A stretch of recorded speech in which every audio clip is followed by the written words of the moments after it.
Ja, dober dan, vsem lep pozdrav, še posebej vsem tistim, ki so na počitnicah in ki jih ni tukaj.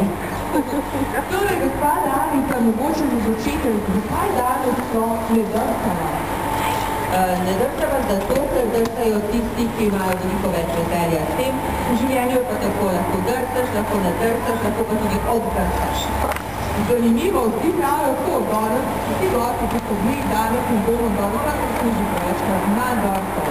Torej, mogoče pa do konca dneva, bomo še dobili, kako bomo stopili na koncertu, kaj mislite? Ja, nikoli se ne ve, sploh je pa tako v življenju, da pravijo, da nikoli ne reči nikoli. Tako je. Gospa Danica, ste Kamničanka, kako občutite naše mesto, ali se vračate nazaj?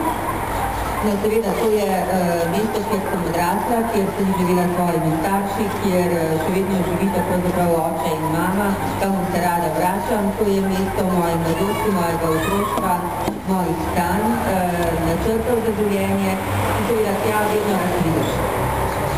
Če gremo zelo malo nazaj po vaši karieri, mogoče boste še daljše naučili, da se bomo vlaga? Ja, verjetno zelo težko, kajti kot sem iz novinarskih vrst pristopila v politiko, so se zame novinarska vrata zaprla. Pravzaprav zelo trdo, kajti takrat so novinarji rekli, kdorkoli je stopil v politiko, nima več vrnitev v novinarstvo. Ne vem, če bi to takrat vedela, preden sem se odločila za ta korak, nisem prepričana, ali bi se odločila ali ne.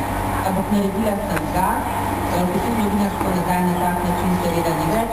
Ampak v življenju so različna obdobja in če si nekako usmerjen v to, da rad ustvarjaš, delaš, sodeluješ, se pogovarjaš, povezuješ, potem je ne glede na to, kje delaš in kaj delaš, veselje delati.